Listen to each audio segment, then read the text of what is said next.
خاني نعناني إطران زجد سنة مسنا إطران قلنا تحس هذا عبد مستر وين وصل له ماتي لك خمسة ويكي لك نحسبه مالتي كده دمنا نترزين وقع كفينا زرقا قصنايو لو على ونتنا وعجيزون إرترا هاجرنا داقن مس إثيوبيا أفدريشن كورنا كان زودو من كتاب كابسمرا يملكتون يتنقون اللو نزيومن كالوتن اندراسات إساياسن صحبتون وقع كخفل سنحة زخفل زلون بحجيون زخفلن بإرترا نيو ننا إساياس كي تكبارات كند فتسن تخوينم زلو بسبب ربحاسات تدناغرو تأماننتهم إساياس كريون نرقصهم كدحنن زصفرو لعلوت أزست سراويتن وحدات مسارحتهم من كوينهم زخوين التغمين زي بلهم من إسيات حيلتات من كل خالن مع كلوز أزست سراويتن قداي حرر جيرومم أهلهم إذن نرسون قدايات زخون وحواتنا أحاتنا دكنان دمسهم كسمعوا سلازيك ولدما أبكندهم تقاومنا كنسمع قديتا لنا نتيجة ورده زوررز زلون بحجي خورز زخيلن متون انواتن ببع مناخ الكوامن أنصارو دوك نبل تاريخ سواعنا لخون دوكمنت تزرقيحو دارجة أو أفتي دوكمنت تزرقيحو زلو بتعامي عبيتي زغونا نقرات اللو أو خاني نعناني إطران زجد سنة مسنا إطران قلنا تحس هذا عبد مستر وين وصل له ماتي لك خمسة ويكي لك نحسبه مالتي According to the Prime Minister's Chief of Staff, the medals were in recognition of the efforts of Abiy Ahmed and Isaias Afwerki for bringing peace between the two countries. ስለዚህ ኣብዚ ውዕልናይ ጅዳ The two leaders after the flight were awarded the Isaias by Prince Mohammed bin Zayed. ከምዚ ክልዎ ዘለኹ ማለት ኣብዚ ውዕል ጅዳ ዝነበረ እቲ ናይ ክልቲኣቶም ዝነበረ ሚስጥር ተቃሪዑ ወፂ ሓንቲ ሕጂ ድሕሪ ሰለፋ እንታይ ተረፋ ከም ዝበሃል እቶም ደገፍቲ ምልኪ ደገፍቲ ግደፍ ከም አንድነታውያን ምዃኖም ክንሪኦም ዝግባአና ነዚ እንዳፈለጡ ተደምረናል ክበሃል ከሎ ባይዘ ወይ ብዘረቡ ብኣፉን ብዙሓት ሰባት ኣብ ትዑ ግዜ ይኣክል ኢሎም እንዲኦም እንታይ ስለ ዝበለ ድዩ ሓደ ህዝቢ ኢና ክልተ ዝብል ተሎ ታሪክ ዘይፈልጥ ኢሉ ሰላም ክቡራት ሰማዕቲ أقدم أنت قبل يدلي بليز شير عين رأس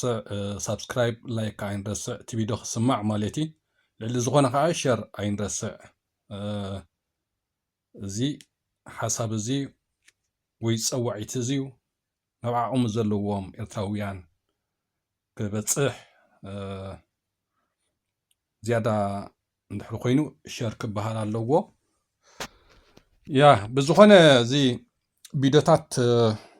سمع زليو كل سب سمع زلي درجة هناك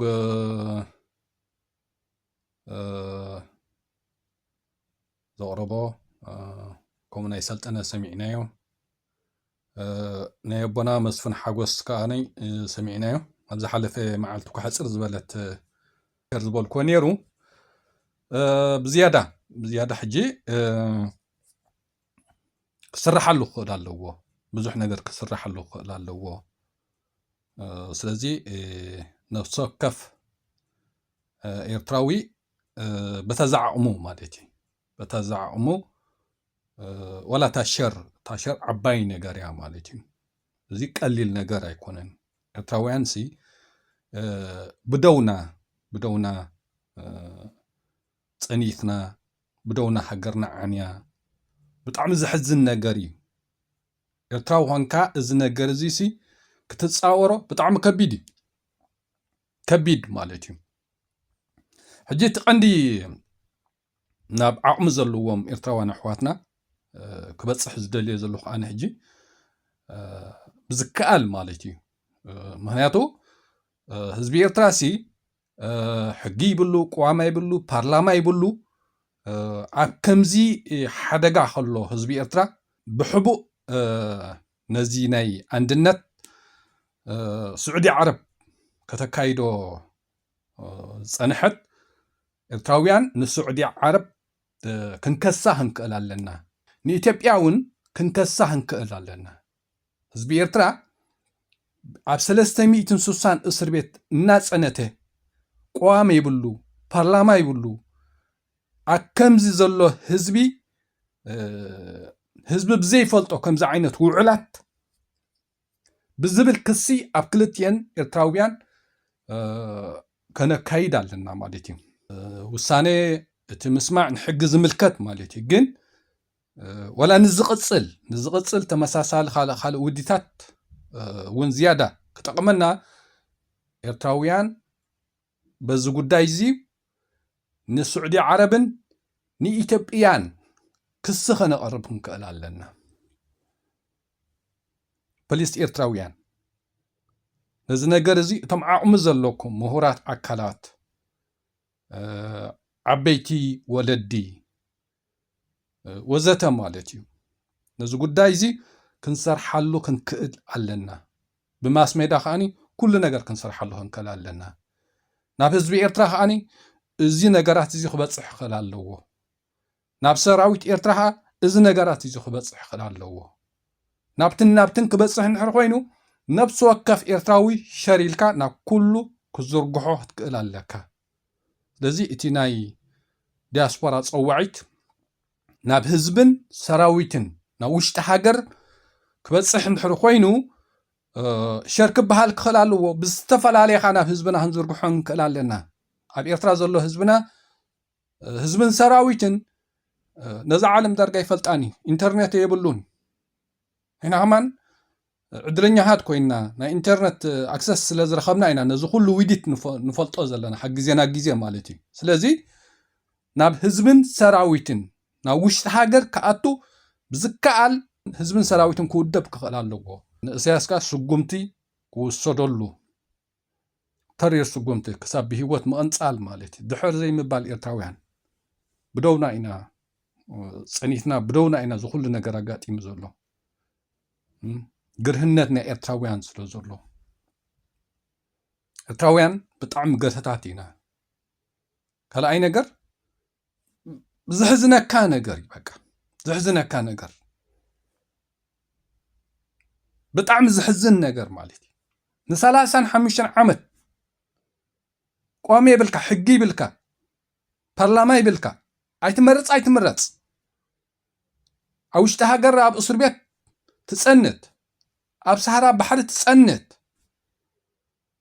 ብጣዕሚ ዝሕዝን ስለዚ ነብሲ ወከፍ ኤርትራዊ በታ ዝዓቕሙ ነዛ ነገር እዚኣ ክሰርሓላ ክእል ኣለዎ ካልእ ይትረፍ ሸር ኣይንረስዕ ፕሊስ ሸር ድሕር ዘይረሲዕና በትን ኢልካ ናብ ውሽጢ ሃገር ናብ ህዝብን ሰራዊትን ክበፅሕ እዩ ዝነገራት እዚ ክሳብ ሕጂ ኣብ ውሽጢ ኤርትራ ዘሎ ህዝብን ሰራዊት ነዚ ነገር እዚ ኣይፈልጦን እዩ እንታይ ኢንተርኔት ኣለዎ ኢሳያስ ኮነ እዚ ኩሉ ነገራት ክዕውት እኳ ኢንተርኔት የብሉ ገለ ይብሉ ንህዝቢ ኤርትራ ዓፂዎ ዘሎ ማለት እዩ ብውሽጢ ግን እንታይ ይገብር ፀኒሑ ካብ ሰውራ ካብ ሜዳ ጀሚሩ ኣይተዓወተን እምበር እንታይ ክገብር ፀኒሑ ኢሳያስ ግን ዝሕዝነካ ነገር ኤርትራውያን ኮይኖም ክሳብ ሕጂ ብዛዕባ ኢሳያስ ክፈልጡ ዘይክእሉ ኣለውና ምክንያቱ ኢሳያስ ተፃዊትሉ ኣተሓሳስባ ኤርትራውያን ተፃዊትሉ ህዝቢ ኤርትራ ንመሰሉ ክሓስብን ክሓትትን ከምዘይክእል ጥራይ ብበትሪ ተሰሪዑ ይስዕስዕ ብበትሪ ተኸኪቡ ይስራዕ ይሕዝን ብጣዕሚ ዝሕዝን ኤርትራዊ ኮንካ ነዚ ነገር እዚ ክትፃወረ እኸብደካ እዩ ብጣዕሚ ዝኸብደካ ክንፃወረ ስለ ዝኸበደና እዩ ወላ ኣይሰማዕ 6-7 ዓመት ዓንገረር ንብል ዘለና ማለት እዩ ልዕሊ ዝኾነ ኤርትራዊ ሕጂ ካይዳ ዘለዎ ህዝቢ ኤርትራ ኣብ ጭቆና ሕጊ ይብሉ ቋሚ ይብሉ ፓርላማ ይብሉ ኣብ ከምዚ ዘሎ ህዝቢ እናረኣኻ ብሕቡእ ኢትዮጵያን ስዑድ ዓረብን ምስ ኢሳያስ ተሰማሚዑ ነዚ ውዕላት እዚዩ ብክብርን መሰልን ህዝቢ ኤርትራ ስለ ዝተፃወታ ዝብል ክስ ኸነልዕል ኣለና ኤርትራውያን ኣብ ስዑዲ ዓረብን ኣብ ኢትዮጵያን እቲ ውሳኔ ንሕጊ ምልከት እቲ ክስ ግን ኤርትራውያን ከነልዕል ኣለና እዚ ናይ ምሁራት ኣካላት እዩ ምሁራት ኣካላት ኤርትራውያን ክሰርሑ ትክእሉ ኣለኩም ፕሮፌሰር ዶክተር ሓደ ታክኾነና ይንሕና ምሁራት ንሕርኾንኩም ከም ህዝቢ ክትገብሩልና ዝግባአኩም ግበሩ ምሁር ኣካል ዝብል ኤርትራዊ ሕጂ ከንታይ ክጽበ ኢሳያስ ከም ዝብሉ ብህዝቢ ኤርትራ ክጻወት ንኤርትራውያን ሕፍረት ይባቅ ሕፍረት ዝኾነ ክሲ ዝበሃልሲ ክንሰርሓሉ ክንክእል ኣለና ኤርትራውያን በዚ ጉዳይ እዚ ስዑዲ ዓረብን ኢትዮጵያን ክኽሰሳ ክኽእላ ኣለውን እንታይ ፍርዲ ይግባእ ቀሲልካ ዝረአዩ ብሕጂ ከምኡ ዓይነት ተመሳሳለይ ኣብ ህዝብን ሃገርን ኤርትራ ንኸይካየድ እሳስ ክሳብ ዘሎ ሓደ ሓጋዚ ክኸውን ይኽእል እዩ ትኽሰ እንድሕር ተላዒሉ ማለት እዩ ስለዚ ምሁራት ኣካላት ፖለቲከኛታት ኤርትራውያን ነዚ ክሲ ንስዑዲ ዓረብን ንኢትዮጵያን ክካየድ ኣለዎ ብምቕፃል ኣብዚ ሰልጠነ ዝመደብ እዚ ኣቕሪብዎ ርእዮ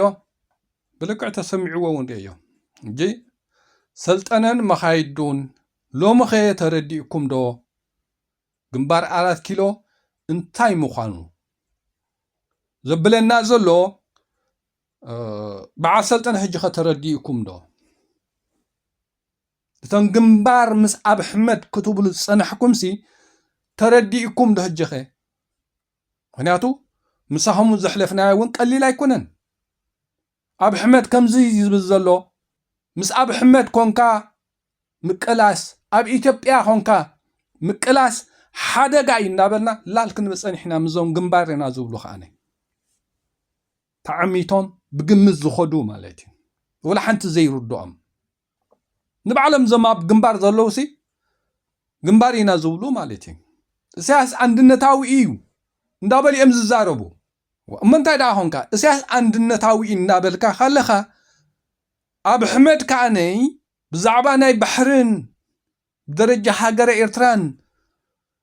ኣልዕልዎን ዘካይዶን ዘሎ ትሰምዖ እንደኻ ዘለኻ ነዚ ኩሉ ነገር እናርኣኻስ ከመይ ጌርካ ብኢትዮጵያ ግንባር ዶ ምስ ኣብ ግንባር ትብሉ ኣለኹም እንተበልናዮም ክሰምዑና ይፀንሑን ብሕጂ እውን ክሰምዑና እንድሕር ክኢሎም ብሕጂ እውን እቲ ክኸድዎ ዝፀንሑ እንድሕር ተኣሪሞምሉ ነዚ ሓለፍስ ሓሊፍልካ ክስገር እንታይ ግበር ንሶም ዘም ግንባር ኢና ዝብሉ ወላ ካልኦት እውን ምስ ኣብ ኣሕመድ ክንሰርሕ ኢና ምስ ኢትዮጵያ ክንሰርሕ ኢና ዝብል ኤርትራዊ ኢዱን እግሩን ክጥርንፍ ክኽእል ኣለዎ ዘይሰምዕ ግን ኣብ ግዚኡ ዋጋ ክኸፍል እዩ ዋጋ ፀወታ ኣይኮነን ስለዚ ብኢትዮጵያ ግንባር ዶ ብኢትዮጵያ ቃልሲ ዶ ምስ ኣብ ኣሕመድ ሽርክኖ ዶ ዝበሃል ዝኾነ ኤርትራዊ ደው ከብሎ ክኽእል ኣለዎ እምቢ ዝብል ንሕር ኮይኑ ግን በዓል መን እዮም ፅቡቅ ጌርና ንፍለጦም ኣብ እዋኑ ከዓነ ፅቡቅ ጌርና ከነስታርሮም ኢና ፀወታ ኣይኮነን ምክንያቱ ኣብዚ ናይ ኤርትራውያን ዝመስሉ ብዙሓት ኣለዉ እኮ ይደፍኦም ተጋሩ ከማና ትግርኛ ዝዛረቡ ካብ ኦሮሞ ፅቡቅ ትግርኛ ዝዛረቡ ኣለዉ ካብ ኣምሓራ ፅቡቅ ትግርኛ ዝዛረቡ ኣለዉ ኤርትራውያን ዝመስሉ ስለዚ ነቲ ነገር ብኸመይ ክትቆፃፀሮ እዚያን ኣይተድልየናና በዚያን ስለዚ ይጠቕመና ኤርትራዊ ዝብልካ ከይድ ኣብዚያ ጥራሕ ኢና ክንሰማዕን ከነፅንዓን ዘለና ማለት እዩ ኣነ ብዝደለኽዎ ክኸይደ ዝብል ግን ይኺድ ሓደ መዓልቲ ዋጋ ክኸፍለላ እዩ ፀወታ ኣይኮነን ስለዚ እቶም ምስ ኣብ ኣሕመድ ክንሻረኽ ኢና ዶ ብኢትዮጵያ ቃልሲ ነካይና ዶ ግንባር ክንፈጥርና ትብሉ ሰባት እንድሕ ዘይተኣሪምኩም ጉዳይ እውን ኣይክትፃወርዎ ንኹመ ኢሳያስ ክሳብ ሕጂ ህዝቢ ኤርትራ ኣፅኒቱ እዩ ክሳብ 91 ብስም ሜንካዕ ብስም የሚን ብስም حلوة سورة كندي إتراويان دقبات ناصنتي يمسيو 35 عامت هجخاني نزبي إترا كميا بيلو أبريسو والله نيترا كميا بيلو إعني والله كلنا نريد لنا حكي سلازي نزو كل نجار بمعرخ نفلطو بمعرخ نردو هنكلال لنا إرتراويان معلت بيدون نقبر زلنا فتينا دينا فتينا يكوننا بخالم مو قدفو أنا نبعلي زي يوتيوب اللي خاب جمر شدشت عمت بزي عرفتي مالتي تزع عمي مالتي عمي تزلون كالون كسرح مدلوخو تزع عمي جن شدشت عمت بزي عرفتي خيدا له تخاور دوز قبان حسابن زربان شيري قبر مالتي سلام تايم نابنت أنا زوردون نوبركو بيديتا تمليسكم كلكم تعتو وريدكم رأي بوخم هاي شدشت عمت انتا كنبلت احنا نزنا قريس قدم ينافليتنا قدم ناشدشت عمد بيدا سمعوه السياس بهزبي إرتاد صعوت الله سياس بإرتران بهزبي إرتران صعوت الله سياس بهزبي إرتران بإرتران يواجه الله عنقرر إلنا حجيقن بكا دارقا كل سب نتحق إننا فلط أفلط الله لذي كم إرتراويان شجرنا بمعرخ نفلطه كم إرتراويان شجرنا بحدد دو كنبل كم إرتراويان شجرنا حبيرنا كنسر حلو كم مبالينا عنقرن نبزلنا نمبر لعل سابنا عقم لنا سلازخونا يكونن أنا مالتي دكا خم حد إرتراويان عقميك قبر عليني نصيو زارب الناس له مالتي بزخونه بحجون كم إرتراويان نزيني إرتراويان أقات إمزول إسياس نايسو السعمت بهزبي إرترا تصاويتي نايسو السعمت كنا صنتن دحرنا صنتن إذا قد إذا نصرح لنا كلنا إرتراويان أبزان نصوع عزل لنا دويلنا بقداي هزبنا هاجرنا كم إرتراويان بمعرك صاب نحسب كم إرتراويان بمعرح حدا رديت صاب زهلونا بهزبنا هاجرنا كنصرح علينا دوز بحالنا قريلا لذي تزرباب زخن حصره شراي ترسعوا إذا بيدا سمعكم تبيدا نخسمعك سبسكرايب أي ترسعوا لايك قبر أي ترسعوا لايك انتليو سبسكرايب انتليو تيتم حق زكا زرق حق آني حق زكا مالي زخوف ولا نقري يلان سبسكرايبين شيرن لايكن زخوف ولا نقري يلان عنقر النبزل ناسي بقداي هزبنا حقرن سلزخونة نقر بزخونة سسناي